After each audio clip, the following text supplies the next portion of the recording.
1971 সালের 23 মার্চ ক্যালেন্ডারের পাতায় দিনটি ছিল পাকিস্তান দিবস, কিন্তু উত্তাল বাংলার জনপদে এটি রূপান্তরিত হয়েছিল এক অনন্য প্রতিরোধ দিবসে।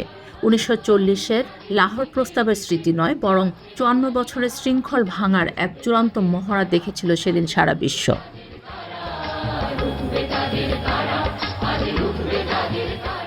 ভোর হতে ঢাকা হয়ে ওঠে পতাকার নগরী। বঙ্গবন্ধুর নির্দেশে এদিন সারা দেশে সরকারি ছুটি। ধানমন্ডির 32 নম্বরে বঙ্গবন্ধু শেখ মুজিবুর রহমান নিজ হাতে উত্তোলন করেন স্বাধীন বাংলাদেশের মানচিত্র খচিত পতাকা।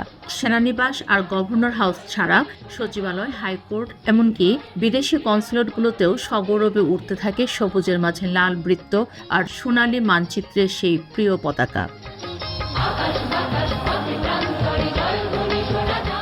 আউটার স্টেডিয়ামে সেদিন তৈরি হয়েছিল নতুন ইতিহাস।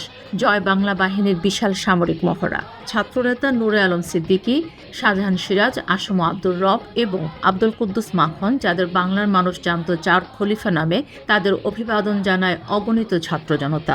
কুচকাওয়াজ শেষে সেই মিছিল যখন 32 নম্বরে পৌঁছায়, বঙ্গবন্ধু জনতার মুক্তি সংগ্রামের প্রতি অকুণ্ঠ সমর্থন জানিয়ে স্লোগান দেন, জয় বাংলা।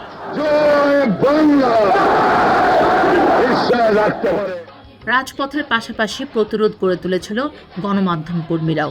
পাকিস্তান দিবসে টিভিতে পাকিস্তানি পতাকা আর জাতীয় সঙ্গীত এড়াতে ঢাকা টেলিভিশনের বাঙালি কর্মীরা এক অনন্য কৌশল অবলম্বন করেন। অনুষ্ঠান চালিয়ে নেওয়া হয় রাত 12:09 পর্যন্ত, যাতে ক্যালেন্ডারের পাতায় 23 তারিখ পার হয়ে যায়। প্রচারিত হয় সুকান্তের ছাড়পত্র আর আবদুল্লাহ মামুনের নাটক আবার আসিব ফিরে।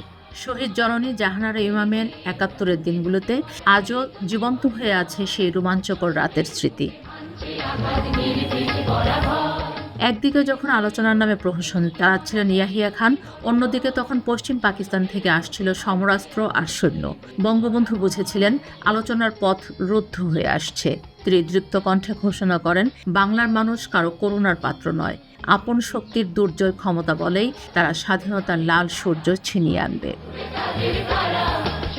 23 মার্চ 1971 ছিল স্বাধীন বাংলাদেশের এক অনানুষ্ঠানিক অভিষেক। যেদিনে পাকিস্তানের ভিত্তিপ্রস্তর স্থাপিত হয়েছিল, ঠিক সেই দিনেই বাঙালির হৃদয়ে সেই রাষ্ট্রের প্রতীকী মৃত্যু ঘটে।